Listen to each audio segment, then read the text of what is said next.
my talk. Here we go. How he said he living life as a gringo. Where you question where you fit in every time you mingle. They say you do this with not enough that. My rapping is really bad. This life as a gringo. Yes, hello and welcome to another episode of Life as a Gringo. I am Dramos, of course, and I'm really excited about today's show. The topic is, it's not the happiest of topics, so it's not like something I should be overly excited about, but I think it's an important topic, and I feel energized to talk about it because I relate to it a lot, and not only that, I really was, I was at a shortage for ideas for this week's episode, and I just kind of put it out on my Instagram, and I'll do that sometimes at DJ Dramos if you want to give me a follow. But I put it out on my Instagram and was like, hey, what do you guys want me to talk about? And I got a lot of really amazing responses and ideas that I'm going to keep in mind for, the next, to the end of the season. But one that really stuck out to me that I feel like I haven't addressed yet, or I've probably touched on it in, maybe with certain things like mental health or whatever it might be, but it is the loneliness epidemic, and it's a real thing. This is the Surgeon General here in the U.S. talks about how this is actually a real widespread medical issue that is plaguing a lot of people in the U.S. I'd imagine all of the world probably sharing in this, particularly in a post-COVID world. And I do want to shout out real quick who suggested it to me. I screenshotted your name on here. It is at of course at 0333_33_3. All the threes. I'm assuming it means like good luck, right? Is that what 333 means? 333 is like a good combination for number. It's kind of like 1111.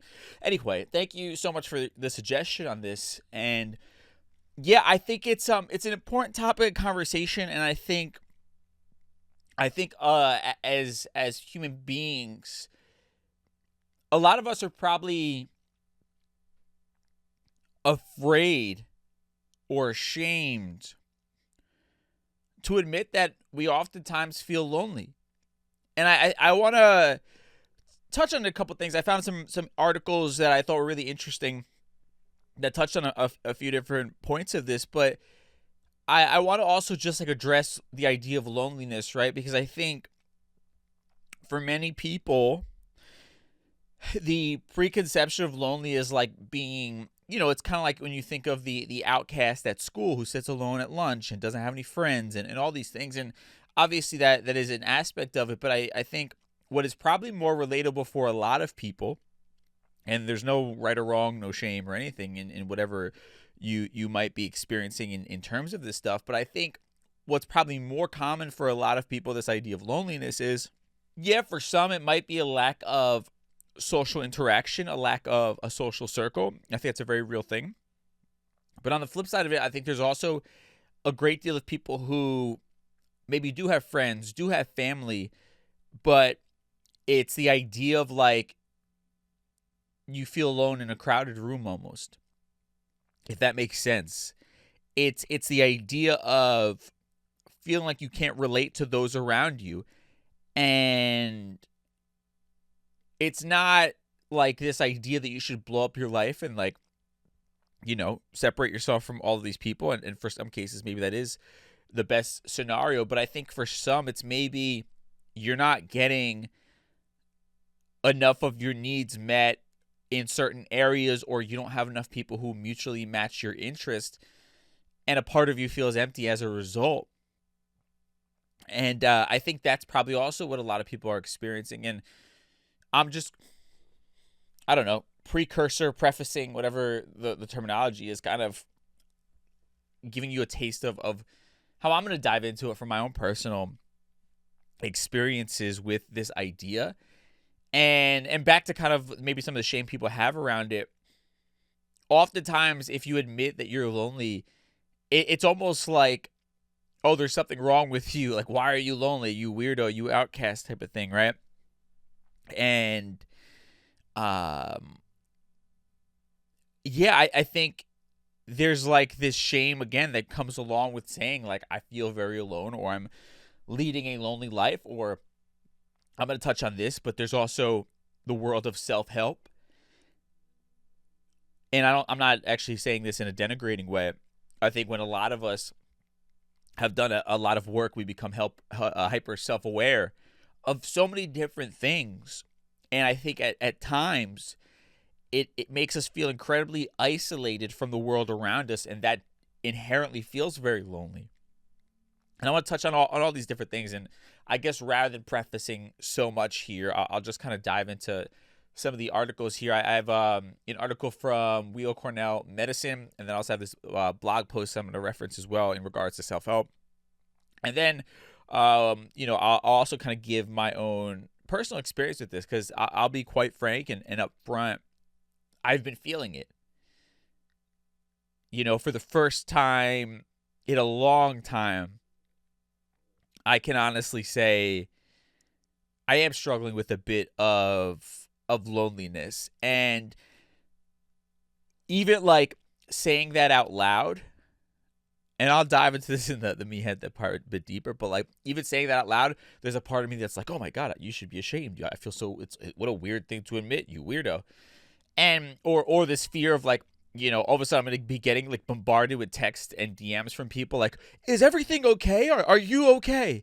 And I don't think it's and all much appreciated if that is your inclination. But I think in terms of like, the idea of being far more clear on who I am and what I want, and finding it hard to mirror that in everyday real life, IRL, if you will.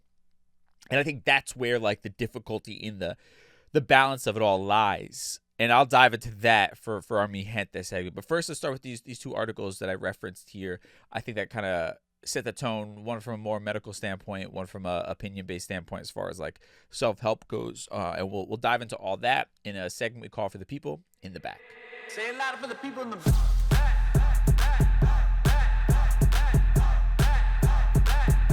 Say it louder for the people in the back. All right, so this first article I want to reference to kind of set the tone. It is from Weill Cornell Medicine. If you're watching the video version, I'm sorry, I'm going to have to look off to my side screen here because your boy's getting kind of old and his vision is not. My vision was actually always trash, so I can't even say it's not what it used to be. It's just not great. And where I have my monitor to read from to reference things is a little far and the font's a little small. Anyway, that's inside baseball talk. Not that interesting, but just want to reference that. Anyway, the article is called America's Loneliness Epidemic. What is to be done? And they just bring up, I thought it's a good, concise article. I'll, of course, as always, include a link to the show notes in it. But I think it is a great, concise sort of reading on some of the different things, the effects, the situation, and possible solutions. So it starts with referencing that in May 2023, the U.S. Surgeon General, Dr. Vivek Murthy, issued a report that drew attention to an epidemic that affects 1 out of 2 American adults. Half of us are lonely. And I'm going to pause right there. That's a stunning statistic. 1 out of 2 American adults, half of everybody in America, and I'm again, sure it's not just exclusive to the U.S., but half of us are lonely. Half of us are experiencing feelings of loneliness. Now, the article goes on to say, loneliness and social isolation, Dr. Murthy says, are urgent public health concerns, more widespread than smoking, diabetes, or anxiety. It also turns out that loneliness poses severe risks to health and longevity. Crazy. Now, they go on to say, what exactly is loneliness? First, let's define our terms. Social isolation is an objective condition, while loneliness is the emotional state that arises from it. So, social isolation, that could, I guess, mean different things depending on what you are or aren't doing, right? Like, you Never leaving the house could be considered social isolation, right? You work from home, you never go out with your friends, blah, blah, blah. Or social isolation, again, could be I just go to work and I come straight home. I talk to people at work, and then after that I cut off the entire world. But loneliness, that feeling that we get from, either of those situations is the emotional state that arises from being isolated or feeling isolated in some sort of way. Now, they say loneliness can be a normal part of life. This is from Dr. Pethelmacher. I butchered that. If you read this article, you're gonna see that is a difficult. Nothing makes sense the way the letters are aligned in this last name. I apologize, but anyway, they say it's the distressing feelings we have when we have fewer social connections than we want and need. Being lonely is different from being alone, which might not be a bad thing. In fact, there may be times when we seek out solitude as an escape from stress and business as usual. Loneliness and isolation become detrimental when they persist for extended periods of time, he continues. We're wired as human beings to connect with others. Our brains are designed for social connectedness. Our survival from birth into adulthood depends on it. And there's a couple things that as I'm reading it, are somewhat resonating with me. And I guess as I'm kind of I'll give you my real-time reaction. I relate to that a lot. I relate to it a lot, to be quite frank. I relate to it a lot recently, particularly over the last 3 years or so, when I moved out of the city, basically. And in that time period, I've experienced some of the greatest career growth I've ever had, right? I transitioned from working for someone else to now working for myself, which has been incredible and a dream come true and a blessing. But what I have done is sort of create an imbalance as far as work versus play. And I think even though I was always so driven and career focused, because I was living in the city, because I was working in entertainment, because a lot of my goals were far more surrounded upon far more focused on the entertainment aspect, which is still, part of what I do, but I've definitely gone a bit deeper. But I think far more focused on being in the world of entertainment and music. As a result, I sort of was working and playing at the same time, right? I was, for me, work was, DJing or producing or radio stuff, but also going out to industry events, networking, and traveling around, to do interviews or go to these festivals. And even if I wasn't performing or playing or doing actual work, I was meeting people, and that was a part of what I was supposed to do. That was work technically, right? So I was having a very social experience because of the nature of what I did, right? And when I was interviewing people and artists during that time period pre-COVID, everything was in person, right? And then, now transitioning, or what I'll say before I get into that, what I didn't have to plan a social life. Everything I did was social, right? Aside from the time spent in my apartment, working on things, sending emails, whatever it was, reading, researching. That aside from that stuff, by nature, what I did was social. So it wasn't like I had to be, proactive about what, I haven't gone out in a while. I haven't. In fact, I was I need to fucking stay. I need to plan a day to stay in the house, right? That's where I was at that point.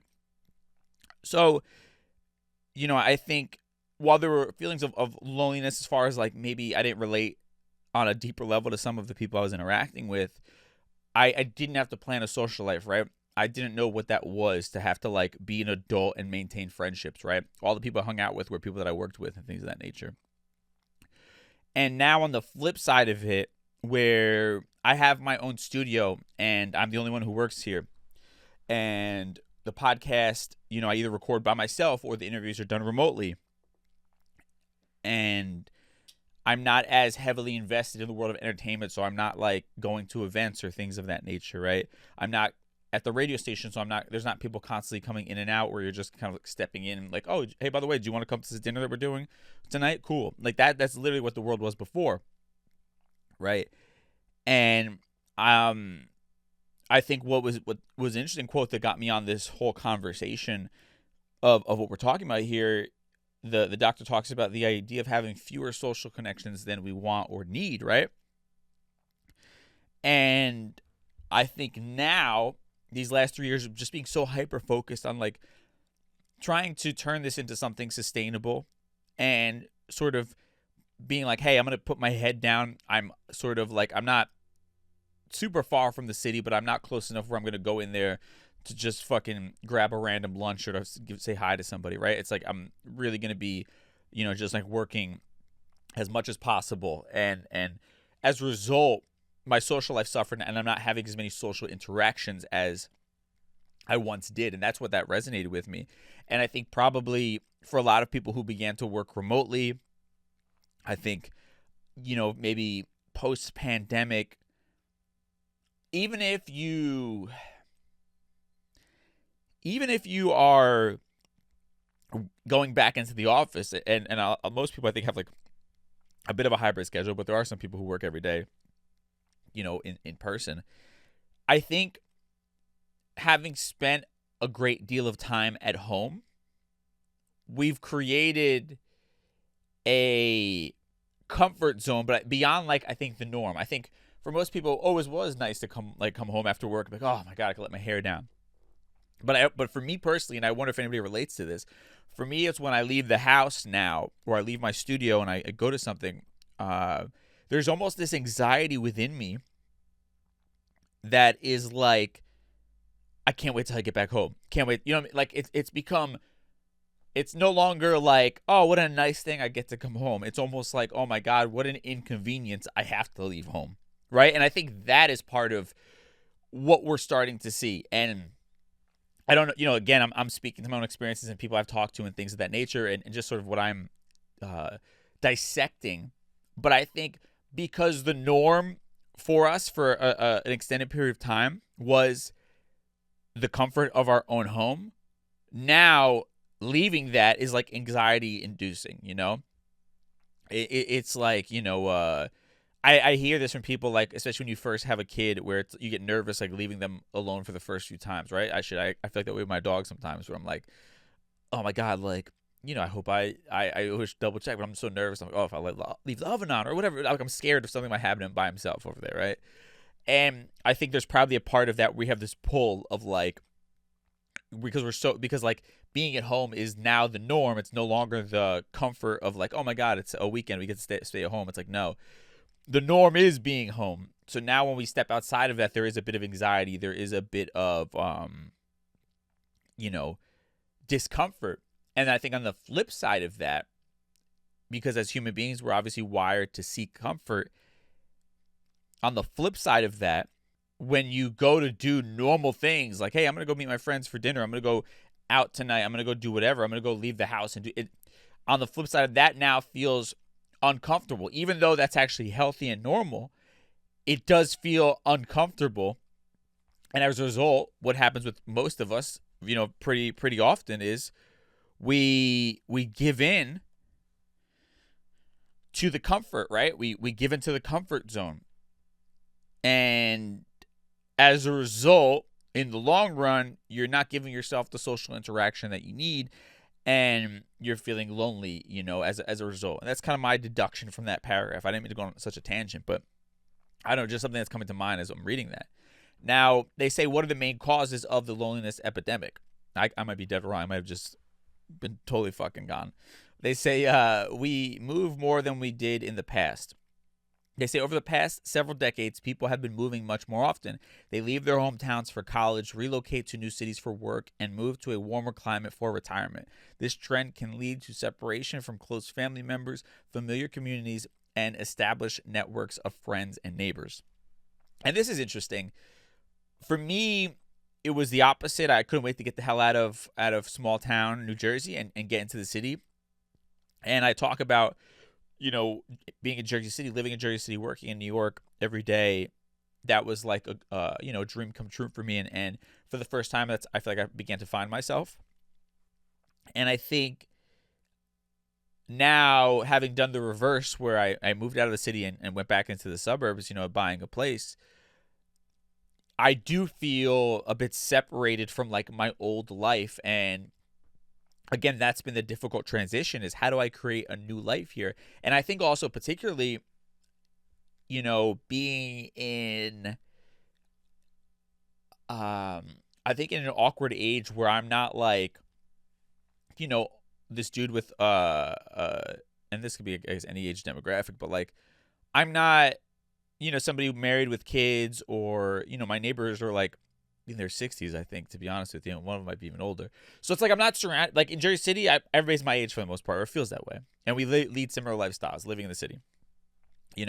Here it's like I can't relate to most of you on just about anything, right? And like I'm like a weird anomaly in this area. And I think this is the first time I really had to experience where it's like, oh, you're being dropped off in an area where you don't really know many people, and I now have to like make an effort to go out and like be a part of this community, and that's difficult, right? And again, it's like this weird intention that almost seems counterintuitive to what's normal. And I'd imagine for a lot of people, it's like, oh, you relocate for work. It's like, now I got to go find and make a new friend group. And I go find a new coffee shop, a new bar, like a new like it's like all it like it's literally a job. I was even just watching a TikTok video that came up, and they were talking about like the dating epidemic, and they were like, you have to approach dating like it's a fucking job, right? Just like if you were looking for a job, it has to become your job to look for a job. Like you have to be hitting sending out resumes every day, 8-hour shifts so you can fucking get a interview. And if you want to meet a partner, you have to be like just dating literally like it's your job, like going out there, clocking in until you stumble upon the right person, essentially. Like the only way you're actually going to get what you want is playing the numbers game. And I think that's what it is also if you're moving, if you're relocating, and if you're constantly relocating. I have so many friends who have made a move, from New York to LA for work, or to Miami, or all these different places. And I hear the same stories. Like they're starting over, they're depressed, they're trying to figure it out. And like, yeah, eventually with time it gets better. But, for oftentimes they might now switch jobs, and now they move again after they just established that. And then like your heart, your mind being pulled in all these different directions. So it's interesting. And I'm gonna, I'm gonna have to go through these a lot quicker. I feel like I'm giving you too much commentary. I'm not gonna get through this article. Next thing they say is we interact online instead of in person. We spend more time interacting with our screens and less time face-to-face interaction with other human beings, including strangers. They say buying clothes, ordering food, and finding an answer to a question. These are examples of interactions that take place increasingly online. Yeah, I mean, this is interesting for sure. Like, I'm historically terrible at small talk, but it's definitely gotten worse. The fact that I don't have to interact with people as much on a regular basis. And I'm almost ashamed to admit I would prefer, who's with me on this? If it's like a Friday night and the choice is to go to a nice restaurant or order in, 95% of the time I would much rather order in and be on my couch. And like, if again, missing out on the social and human interaction that comes along with like the process of going to a restaurant. And like, as with anything, if you're not doing something enough, you get out of practice, like you become rusty at it, and it becomes more difficult for you. As silly as it sounds, like just interacting with people. Moving on to this article, they say social media can connect us while at the same time decreasing live interactions. They say social media, despite having the word social in its name, has a major contributor. It has been a major contributor to the general decrease in live interactions and to a corresponding increase in feelings of loneliness, inadequacy, social anxiety, especially among teenagers. Yeah, and I think, duh. I mean, social media is great, but it can't be your only way of interacting with the world. It's one thing to be good at texting and DMing and all these things. But like, if to hold actual conversation, over dinner is a whole nother skill set. And I think, there's also the FOMO aspect of it, right? And I think we all go through it, but it's like, even if you love your life, but and by the way, there are times, like even this week, I'm looking ahead, and I'm like, I have Friday night off for the first time in a while. I've been DJing a lot. And like, especially this last week, I was just out and about. I was over socializing. I was overexposed. I'm proud of myself for going out, but it was definitely like probably one or two too many days out socializing. I was drained, and then working a lot on top of it. But like, I'm looking ahead, like, our Friday, dude, I'm so excited to just like stay in my house and not go out, like rest, catch up on sleep, read, and just chill. But I also know Friday's going to come along. The group texts are going to start going off, or I'm going to be on social media. I'm going to see all these people out and about. And there's going to be a part of me that then has this internal struggle of like, I'm dead tired. My skin looks terrible. I haven't drank enough water. I have bags under my eyes. I know I probably should just chill and like, catch up on some rest. But there's part of me that feels like that's the wrong decision and I should be out socializing. And I think that's part of it as well. Now, here they're hitting on something I talked about. They said the pandemic exacerbated the loneliness epidemic. They said the COVID-19 pandemic exacerbated these trends, especially with its imposed isolation. We are still recovering from the impact of the pandemic on our lives at home, at work, and in the community. I don't want to toot my own horn, but I basically said all that. I think I think COVID changed our lives forever. I think there is no going back. I think there was a pre-COVID world and there's a post-COVID world. This is my own theory. And I think, and I'm not saying one is better than the other. I think it's different. Nostalgia me maybe longs for it a bit, but it also, like, the man I am today was a result of like the pandemic and having a lot of time to sit, reflect, and view the world. And find myself in a slower paced environment for the course of a year or so, right? And I just think in a post-COVID world, technology has advanced so much. Again, we've normalized being probably home more than we ever did prior to that. The way that corporate life has completely changed with, remote working and hybrid schedules and all these different things. The uptick in ordering delivery food from apps and ordering everything to our house and not having to even go to the grocery store, any of these things, right? These conveniences that are great, I think have also just sort of changed the psychology, the way our minds work, the inner workings of it all forever. And again, there's good, there's bad. I think as a result, we also had to like deprioritize human interaction, like face-to-face human interaction, right? We sort of, because we couldn't interact face-to-face, we then had to like fill that void with other things, or we just place less value or interest on it. And I think as a result, even though now we have the opportunity to interact as much as our little hearts desire, we've normalized a lesser prioritization of human to human interaction, right? Even even as a DJ, the post-COVID nightlife scene is completely different. I think there's definitely a generational gap, but I think even people my own age, the kids that maybe were around 21 when COVID was happening, they didn't grow up where it was normal to be out at a bar every Friday, Saturday night, Thursday, Friday, Saturday, whatever, Sunday. And again, there's healthier aspects to it, like them not being out like that. But on the flip side of it, nightlife I don't think has really recovered as a result of a few things, economics and things of that nature. I think they were taking advantage of people for a very long time, and now they're kind of reaping what they sowed. But on the flip side of it, I think it is not as much of a norm to feel like the work week is over. Now let's sort of like go out and interact with a bunch of people and let loose that way. I think people are going out far less. They're, having more intimate experiences, which again, I think there's positives to it.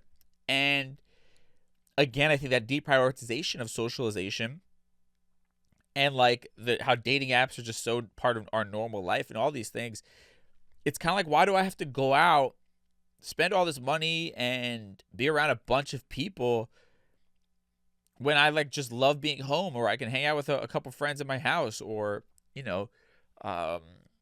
whatever replaces dating for you, and things of that nature. Like there's been a lot of studies within that, like the psychology has changed a lot, where I think in a pre-COVID world, it was a given. It was like, yo, it's Friday. What are we doing? Where I think now people maybe got comfortable, which by the way, I think, again, I go back and forth, because before that, I think a lot of people, to numb like the pain of life, were just always out of the house. And I think now that still exists, but I think because people have maybe made their homes far more of like their kingdom, because they had no choice in a COVID world, it's kind of like a toss-up if it's even worth going out anymore, right? It's not a given anymore. It's kind of like, I love being home and I could get like everything I want delivered to me and blah, blah, right? And it's like, now I'll be upgraded from this TV and now I have fucking LED lights everywhere. Like it's a movie theater experience. Why do I really need to leave the house? I can get brand new movies on demand now, because that streamlined is not a lot quicker now since post-COVID.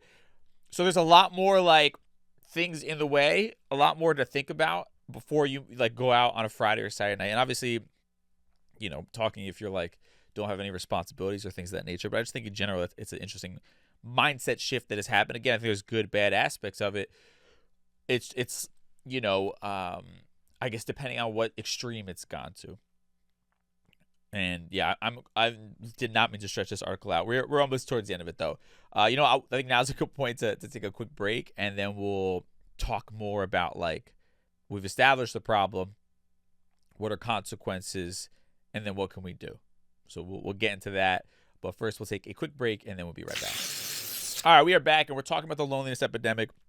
Now, this article from Weill Cornell, they say now, what are the consequences of loneliness for our physical and mental health?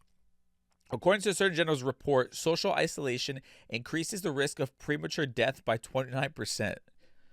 Oh, Jesus, 29%, your risk of death has increased by loneliness.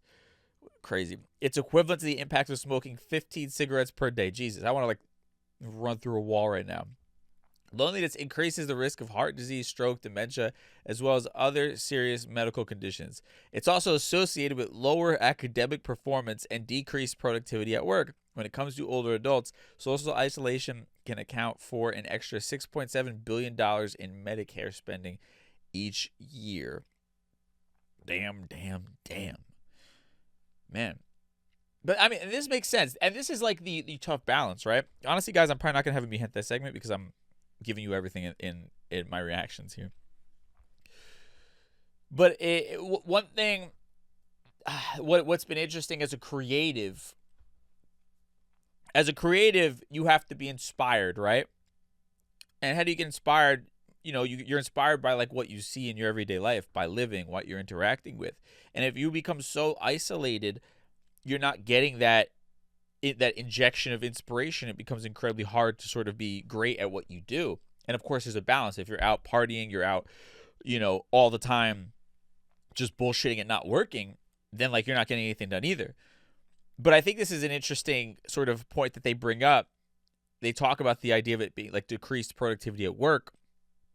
I have definitely felt that. I think, there was like this excitement when I was like, because for me it was like at one point, the dream was like, dude, I would love to have like, this was years ago. My dream was like, if I could have, I don't know, 6 months worth of expenses just sitting in the bank, and I could live off of it and literally just like be in a basement locked away being creative, that would be the dream.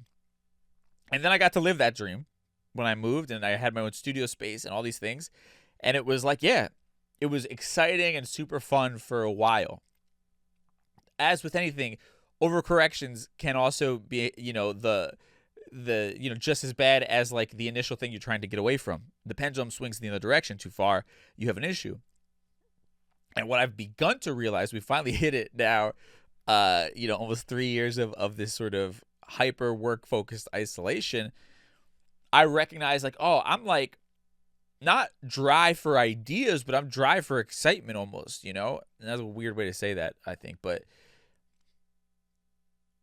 I've noticed that as of late, like what I began to do, because I kind of was like, I started this year, and I've touched on this a bunch, but I started this year with a very militant mindset of like, this is our going to be our big year. We're in lockdown mode. I was going to like cancel my Netflix and Hulu and all this shit. And I was like, you're going to survive off of like just watching shit that's educational on YouTube and reading, and that's it, and like working. And that's what we're doing this year. We're locked in. And I never ended up canceling Netflix, thank God.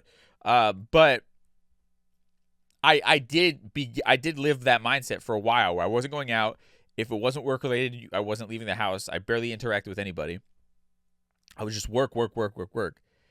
And what ended up happening was I like hit this creative wall, and I would sit down to work, and I would end up just wasting all this time doing absolutely nothing because I had no inspiration, no real creativity was coming out of me, and I was just kind of going through the motions. And I still go back and forth with that now, but what I noticed was when I began to change that a little bit, and I would be like, you know what, dude, like I'm going to go into New York, and I'm going to either work out of the offices at iHeart and interact with my coworkers, my old coworkers, or I'm going to go into New York, and I'm just going to pull up at a coffee shop downtown and observe what's going on and hang out and pop in and work out of there. And all of a sudden, I like, it was like a slap in the face of like, oh, this is what it feels like to be inspired. I'm watching what's happening around me. It's exciting. I feel the other people's energy of their creativity of what's happening around the city.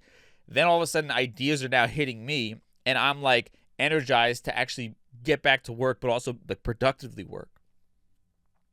And that was sort of a lesson to me of like, you got to find the balance of isolation, but not to the point of, I guess, loneliness, of where it actually becomes a hindrance to your mental health. And as a result, it's hard to like actually focus on anything. That's the only way I can really put it. It got to a point where it's like, yeah, I have all this time and I'm devoting all this time to it, and I'm showing up every day, but nothing is coming out because I'm like mentally just drained of like any energy or excitement for life itself. And I think that's probably what they speak to as well, where it's like, yeah, of course you're not going to have energy at work or be hyper productive if you feel like your entire life is black and white and is bland and mundane. And I think that's why, like, even the idea of like having hobbies is so important, because it actually like adds some color and vibrance to your everyday life. I guess that's what they're speaking to a degree here. Now, they say, can public health policy help alleviate loneliness and social isolation? Absolutely, Dr. Nofenmacher says, quote, first, Dr. Murphy encourages his fellow physicians to take the problem seriously. That can spur more widespread adoption of socially focused Medicare or medical care, where questions about social isolation and loneliness can become as routine as questions about smoking or diet. It's also important to educate the public. People need to know that finding ways to address social isolation in their lives will not only reduce their feelings of loneliness, but will significantly improve their health. So it's also, I guess, I mean, it's what they said. It's, it's as with anything where it's like, we can't, like, we have to actually look at this shit as it's, oh, this is like a real health issue. If you're experiencing that, this is something that you have to address. It's not a thing to pray away or whatever it might be. This is like, these are real medical conditions that could have an effect on your health. And they go on to say, what else can communities do to bring people together?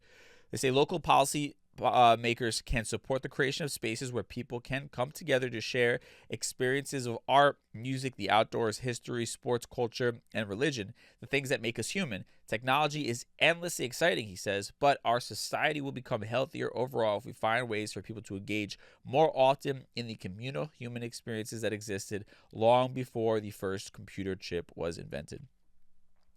And this is sort of, you guys know I'm big on community, and this is sort of the foundation of like just be what I'm trying to build. And I think we've done a good job of like, particularly the mastermind groups of online via Zoom. You know, we're all over the country, being able to speak and come together and have a safe space, and that was a really beautiful thing, and continues to be a beautiful connection that we have, and genuine. But also it has to exist IRL, in real life, you know.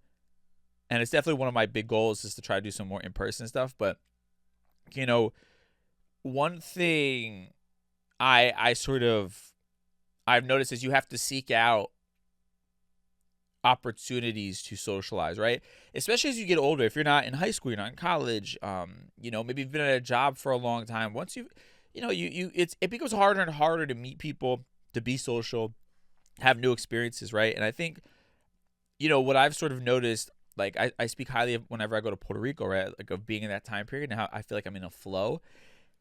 And I was really analyzing this last week because I was like, listen, what really is it, right? Because there's one thing where it's like, yeah, it's the weather, it's the people, it's paradise, it's great to feel connected to my culture. And that's a huge aspect, but it has to be deeper than that of why being there puts me in a different mindset of being inspired and things of that nature.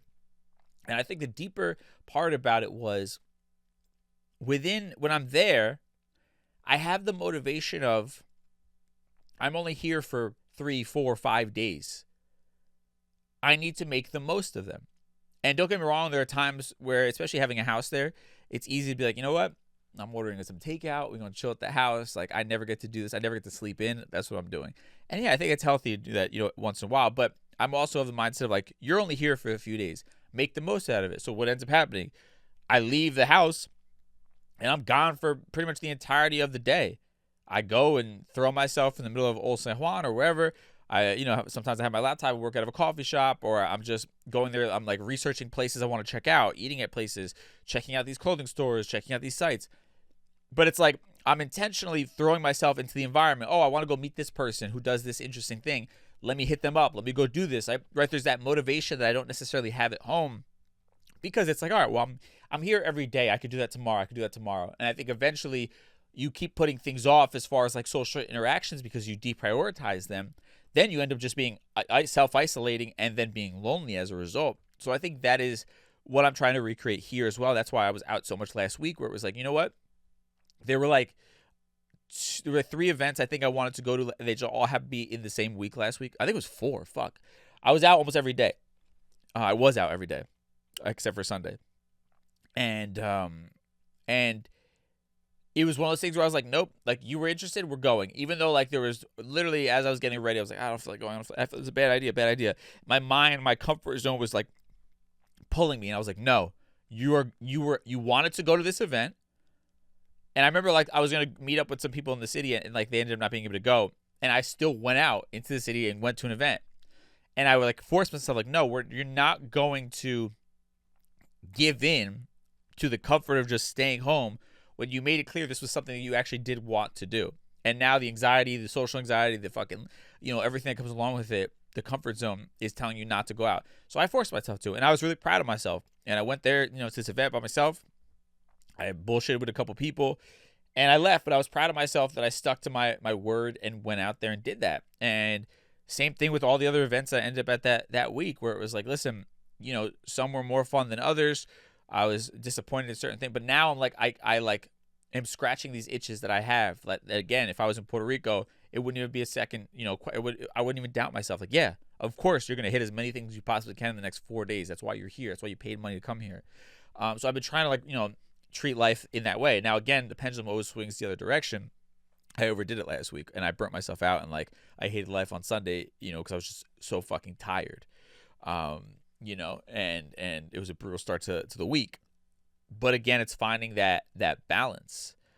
You know, and I just think it's I had a coach, a life coach at one point, and they told me, like, because I used to make myself feel really bad if I would take time to like recover or decompress if I take a day off.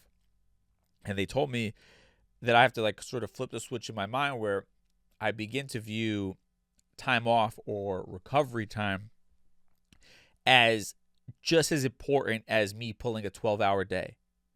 Because that time off, that recovery time, will then allow me to decompress and rest and rejuvenate myself to then be 10 times more productive than I would have been if I just kept working 7 days straight every day, of the week, basically.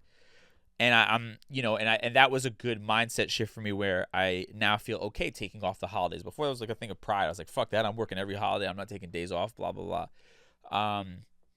And now, like, I try to find that balance within it. And I think I have to push even further now of saying, okay, beyond just like your recovery time of you being on the couch at home and or sleeping in or whatever it might be, you also need to say, hey, being social and going into social environments is also a important part of the sort of productivity pie, if you will, because that puts me in environments to potentially network, make connections, but also just be inspired and sort of, be excited by life a little bit. And again, too much of it, not good. But finding that perfect amount and finding what the perfect sort of size is, using this like pizza pie reference, what's the perfect slice of social, for me that makes me feel good and happy, but also doesn't extend me to the point where it's now draining me as well.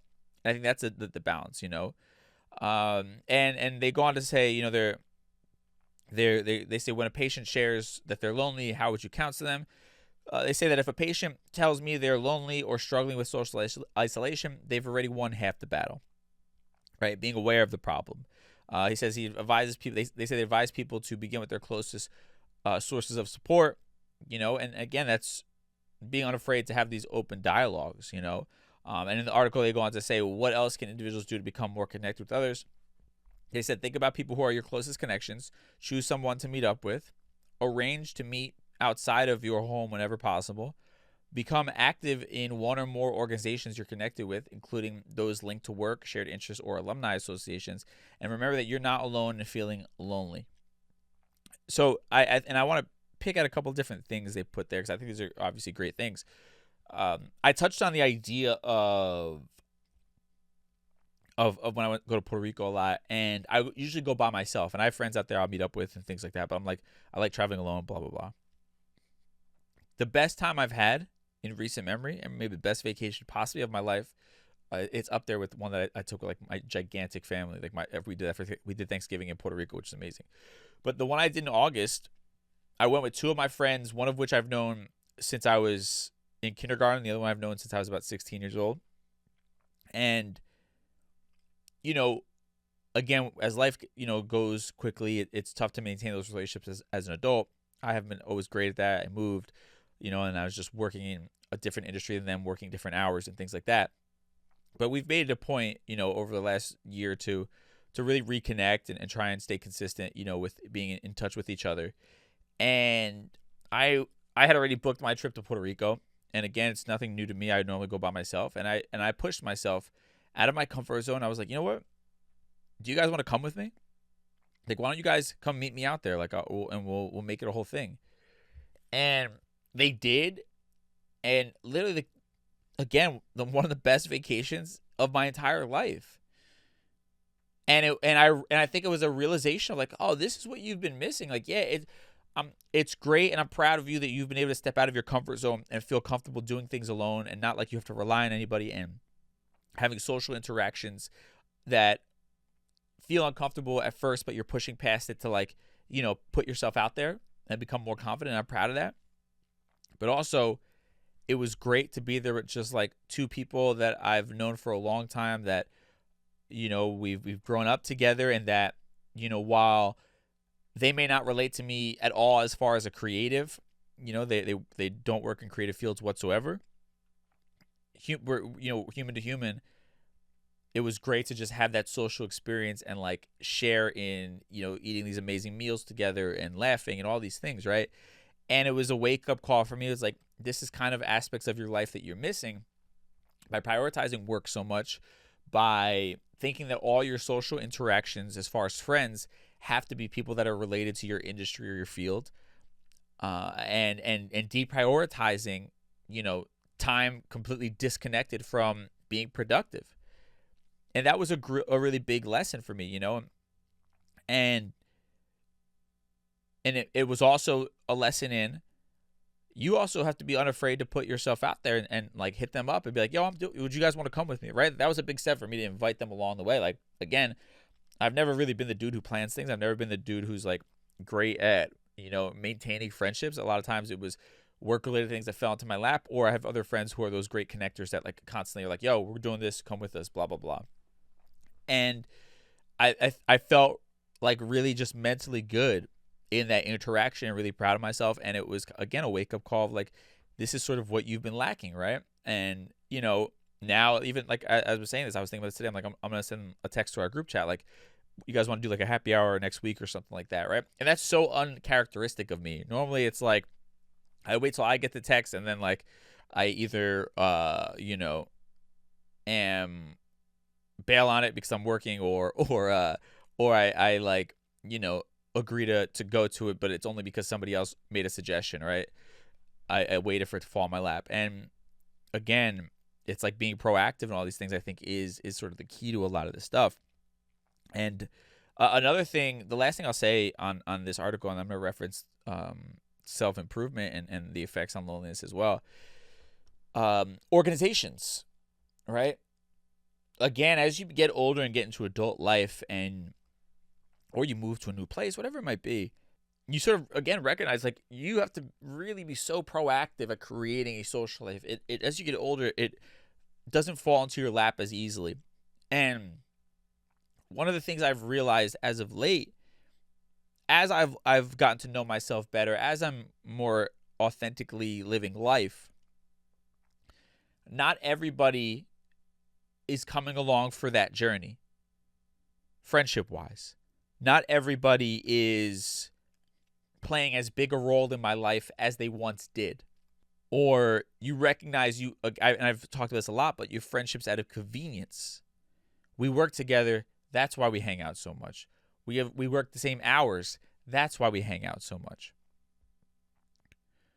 We're all single. That's why we hang out so much. But those are very surface level, and a lot of those environments are like, all right, well, we're the only whatever single guys in our friend group. We're gonna only time we see each other is at the bar on every Friday, Saturday, right? And like there was a time period where it was like, for me it was like, all right, I'm newly single this year. You guys are going to the bar? Cool. I don't care if I hate the bar. I hate the music that's being played there. And like, it's not necessarily the type of women that I'm attracted to would go to that bar. I'm still just going to go, and I'm going to force that just to have that social interaction for the sake of having it. And eventually it gets old, and then like you're like, this isn't doing it for me. I hate being in this environment. We don't really have shared interests as far as like the type of music we like, or the type of places we want to hang out at. And you kind of slowly begin to see each other less and less until it's just kind of like, all right, I guess we're not really hanging out that much anymore. And then again, it's like, but these were my friends to hang out with on the weekend. So now what the fuck am I doing on my days off? Right? And I've recognized, all right, well, you have to put yourself in positions to meet new people who might be at the similar point you are in life and are looking for something different than going to the bar every Friday or Saturday. And one thing I participated in last week, I had actually started following this walking club in New Jersey. And like the dates weren't aligning as far as the walking. But they did like a singles event last week, and I was like, fuck it, I'm just going to go and go hang out and see what the deal is with this club. It looked interesting. And it was like a really, I don't know, like the two people who put it on are Latinas. So it was a lot of people like who look like, myself or from the community or whatever. And I found that to be really interesting, and it was just something different. And they're all about like, it's like a athletic, like walking or running or things like that. So I went, and I was a bit taken aback because I was like, man, these people like know each other. And then as like I'm there for a little bit, I realized, oh, a lot of these people are going to the fucking walking club, whatever they do. They have an event, whatever, 3 or 4 times a month, whatever it might be. A lot of these people are going to every event, and now they know each other, or they have some sort of rapport. And it was just like, oh shit, like, yeah, this is what you're missing, right? Like, even like the first couple minutes I'm there, I'm watching the Yankee game. I get there a little early. It was at like a bar, and I just start bullshitting with one of the guys there. And like, we're just going back and forth. We build a rapport. We're cool. And it was just like, oh, I'm meeting people outside of normal situations, and I'm having these different social interactions, and now it's like, all right, I think they're having a meetup, I think this weekend on Sunday. So I'm going to be like a zombie from working the night before, but I'm going to go to this walk. And, I was like, this is what you have to do. Like, this is what people are doing. They are inserting themselves into these different groups and ideas and activities. And that's how you meet people. That is how you get that social interaction, right? How you get it out of your system, and yeah, that was like I walked away with like a positive thing where it was like, I didn't find love at that event, but I literally I had a conversation with different people, and from when I got there till when I left. And it was like, yo, that felt good. I was just bullshitting with a bunch of people who are of a similar mindset. They all happen to be Latin, and it was just great. And it was just a fun experience that is outside of my norm. But again, it's a lesson that like the answer to all this is pushing past your comfort zone and being proactive. And it sounds crazy to think I have to make it a point to be social, but that's the world that we live in. Because of convenience, we have less and less opportunities to have a social interaction. I can keep up with my friends and family via social media. I can text somebody rather than calling them. I can order food rather than going to pick it up or going to a restaurant. I can watch a brand new movie from the comfort of my own home rather than having to go to a movie theater. I can find a potential partner on a dating app rather than having to go out to a bar. Like, all of these different things, like, the convenience is amazing, but it also strips away the potential for social interaction that we all need at, in balance, in a balanced way in our lives. So yeah, I don't know. That's sort of been something that's been helping me a bit, is like, let me be proactive in finding events and things that are going on that I can be insert myself into and just see what happens, right? And get some of the social juices flowing and feel a little bit better, and not just like fucking isolated in my bubble of working all the time. Yeah, and I want to talk about self-help a little bit, how that plays a part in loneliness at times as well. But we'll take a quick break here, and then we'll be right back. All right, so I'm pulling from this article. We are back here, and I'm pulling from this article on Medium. It is by someone named Zovid, and he did a post talking about why you feel lonely and isolated on self-improvement. And I thought this was a really interesting thing to touch on as well. I see a lot of like memes about this, or like inspirational quotes about like, you're on your self-improvement journey. It's going to get lonely. You're going to let go of things that no longer serve you and all of that. And it's a positive and beautiful thing. But again, as I think with anything, you don't want that pendulum to swing too far in the other direction, where you literally just close yourself off from the entire world.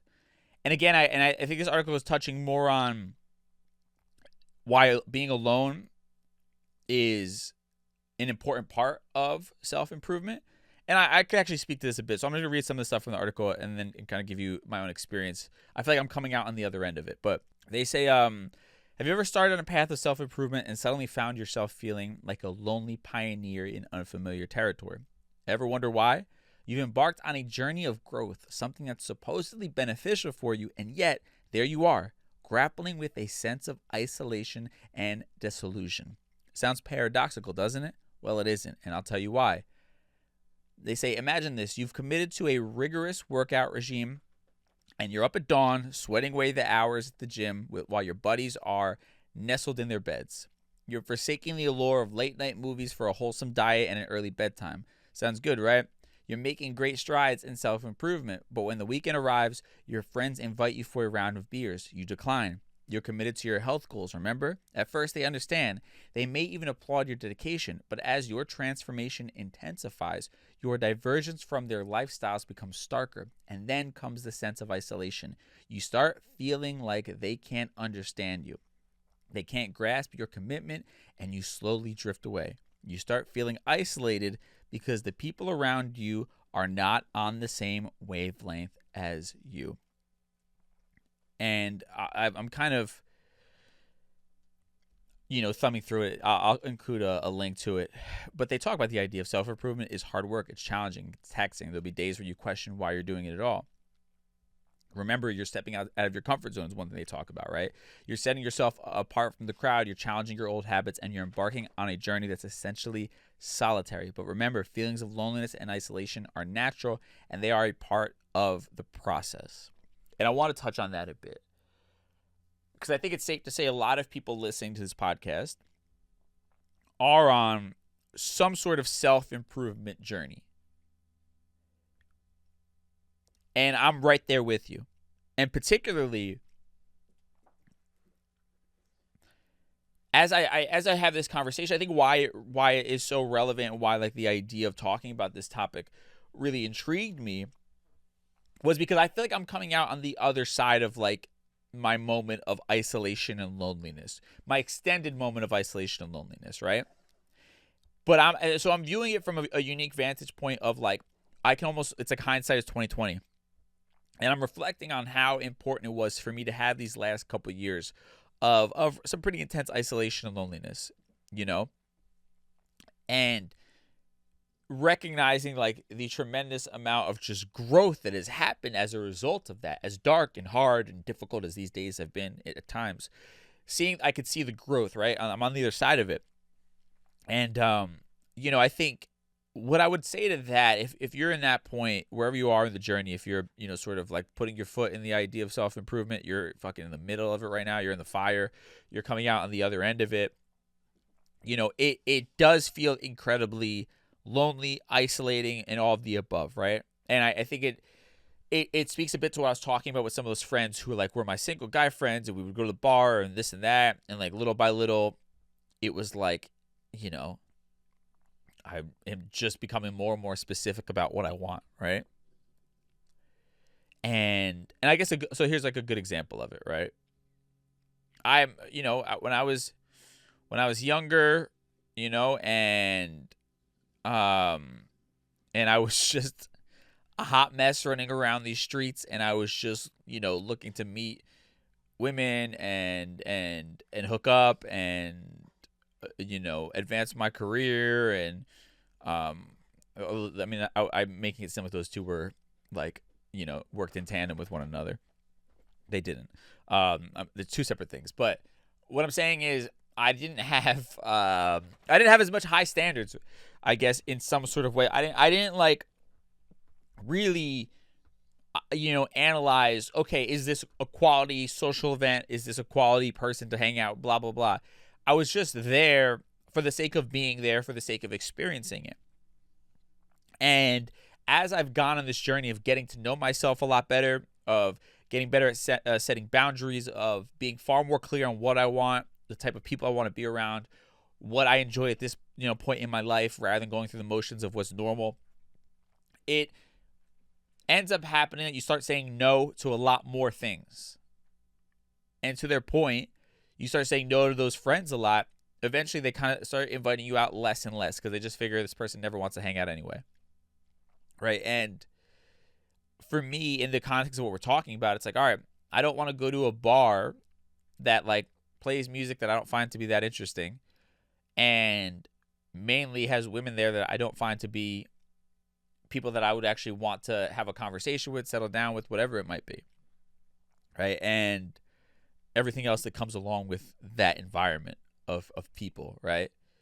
For whatever reason, I'll just be more specific about it. I think I'm being very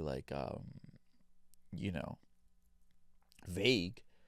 Here in the New York, New Jersey area, particularly New Jersey, for whatever reason, the house music scene, the EDM, whatever you want to call it, it attracts a very specific type of people. It's a very frat bro type of atmosphere, very basic white girl type of atmosphere. And like, no offense to anybody, obviously there's, I'm generalizing here.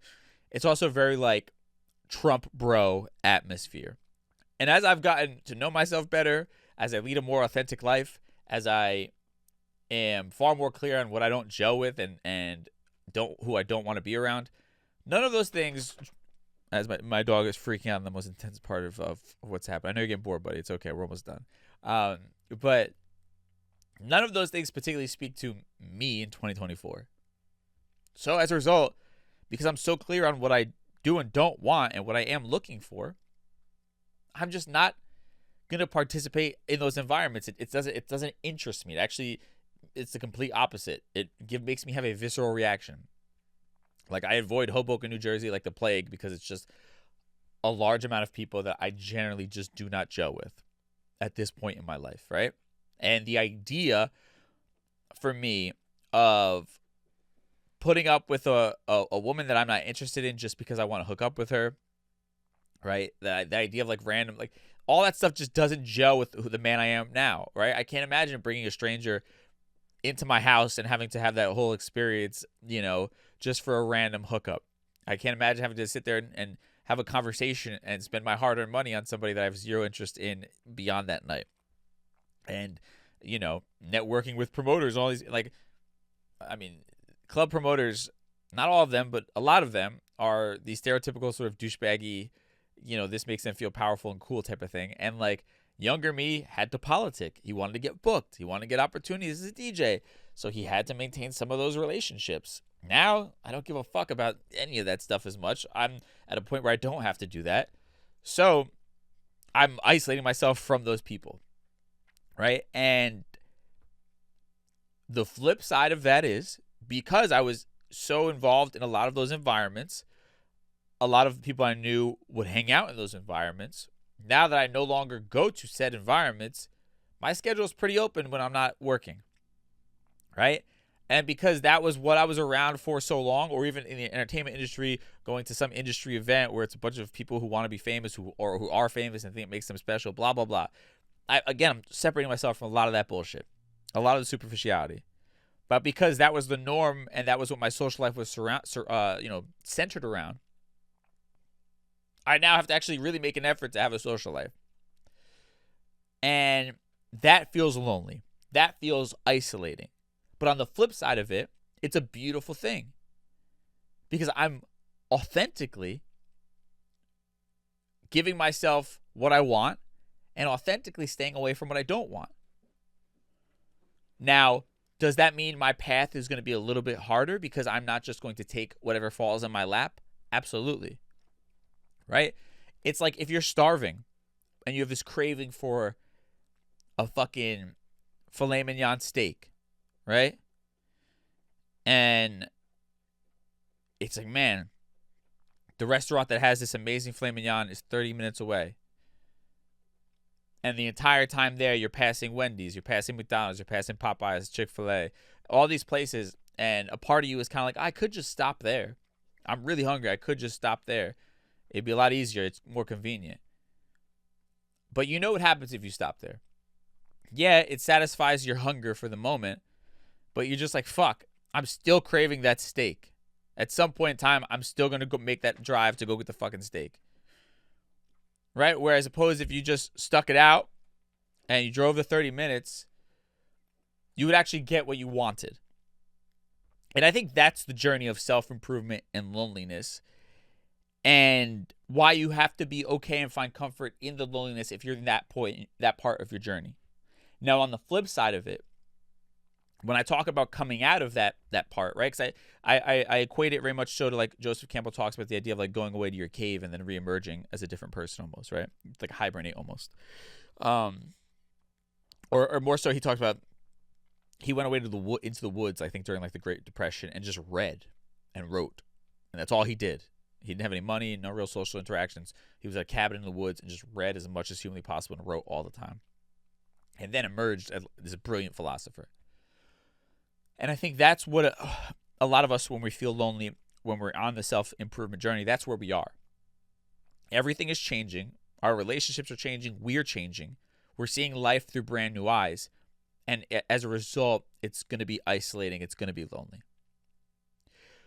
But what you have to be careful of is, as you get to a point, only you know if you're there or not, but as you get to a point of you've been doing a lot of the inner work, you are seeing the improvement on yourself, you are very much so able to look at yourself on a regular basis, and you're looking at yourself and you're like, fuck, a year ago I never would have made that decision. I never would have stood up for myself. I never would have done that.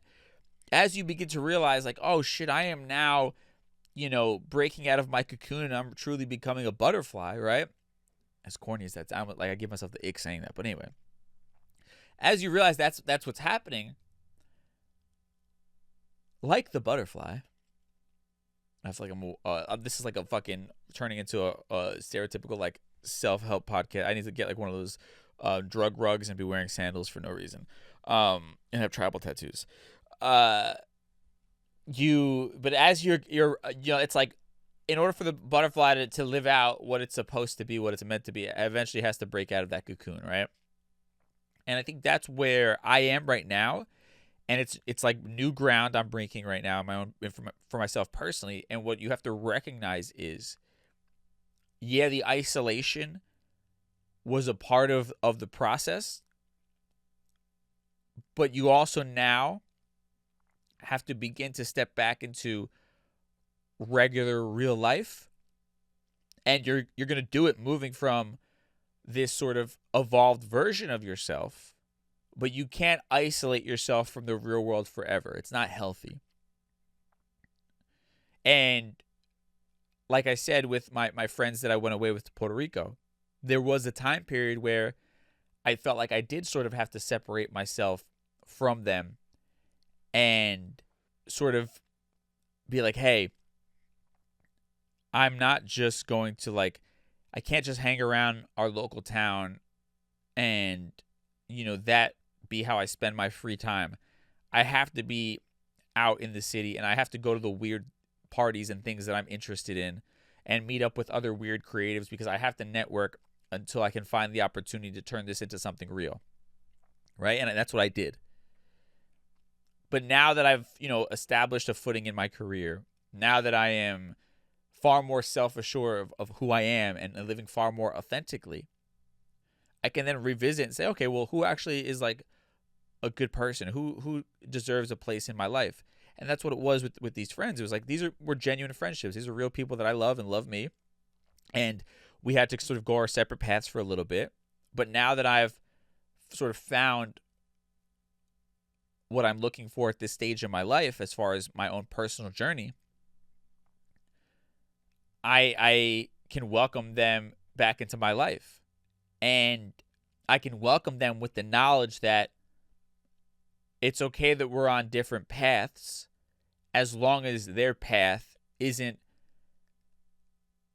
counterproductive or detrimental to what I want. And it's not. So, it's okay that they are not fellow creatives. It's okay that we have different work schedules. I don't need to be around just that all the time. We can still laugh and have fun. And then again, on top of that, because my circle has gotten very, very small, and because I'm not having to work as much anymore, I now have to go back into building mode as far as creating social experiences and some new friendships. And that's what I'm doing with the walking club that I'm trying to, I'm getting involved in and researching that and other things like that. And I think that is, again, that's like the next stage of self-improvement. But I think what the mindset I had for a long time was sort of thinking that I would go on this journey of self-improvement, and then I basically just had to disconnect myself from like anybody who wasn't on the same path. And again, I think there's a point where you have to do that. But I thought that was forever. And that basically I would just isolate myself from the real world and build this bubble. And again, it's as with the pendulum. You can't allow it to swing too far in any direction. You're doing your best to find a semblance of balance. You'll never find real balance, but a semblance of it as much as you possibly can. And, you fine tune it as you go along. You'll have some weeks that are better than others, some days that are better than others. But I think that is sort of the journey around being lonely from a self-improvement standpoint. And I want to touch on that because I think that, to me, is shit. That's what I am going through. And that's probably very relatable for a lot of people who listen to this podcast as well. Man, so with that said, we'll tie everything we talked about today in a neat little bow in a segment we call Conclusion Stew. Time for conclusion stew. All right, so I went deep on that one. I did not intend to talk for this long. I thought it was gonna be a little bit of a quicker thing, but I'm really passionate about this topic of conversation. Obviously, I think it's very relatable. I think we're all going through it in different ways. And I don't, I think we really dove deep into it from these articles. I don't think I really have to give too much of a recap here, but I think the one thing that is speaking to me right now is just a reminder that you're not alone in that. We all are experiencing feelings of loneliness, or it should, at least the big thing is half of us are, 1 in 2 Americans, right? And breathe a sigh of relief in knowing that you're not the only one. And then I think the part 2 to that would be the understanding of, as you evolve, as you get to know yourself better, as you get older, social interactions require a lot more effort on your part. Again, high school, college, your first job, whatever it is, when you don't have responsibilities and you're spending all your free time indulging in what interests you, oftentimes social interactions will begin to they fall on your lap.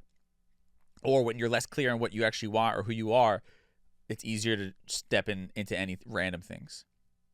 But again, with clarity and with purpose, you're really fine-tuning your life. And in fine-tuning, you're narrowing it a bit. And I don't mean that in a negative way. But you're putting out these blockers of what you don't want, basically. And what you do want is out there, but it takes a little bit more effort because it's refined. It's more niche now, right? Again, it's like a high-quality restaurant versus a fast food chain. Fast food chains are left and right, in your hometown, I'm sure. But a high-quality restaurant, you have to seek that out. It takes a little bit of research, right? You have to plan it. You might have to make a reservation. You might have to spend a little more money. You have to be far more intentional about that experience. And I think that is how we have to look at social interactions, particularly in a world where we are hyper-connected digitally and we have so much convenience that we can sort of truly isolate the fuck out of ourselves without even, before we know it, we literally can go a week without talking to another human being if we wanted to. Right? And again, I think that's why it's we have to recognize that being social, having a social life, having friends is not only important to our mental and physical health, as they talk about these articles, but it's an essential part of this recipe of the happiness and fulfillment that we're all searching for. And while it's normal to feel lonely, we all go through that, it can't be a way of life for you.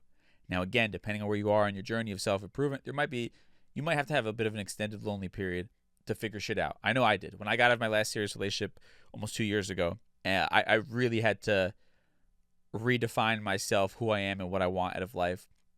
I had to buckle down on some work stuff. And I had to sort of isolate and not just hop back into old easy habits of being out and about all the time and mixy and just hanging out with any random people. I really had to get clear on what I was looking for the next chapter of my life. So that required self-isolation and loneliness came along with that. But again, that's meant to be a time period that is meant to be a part of a journey. It's not meant to be the journey itself. And only you can understand where you are in your journey, in your path, but recognizing also that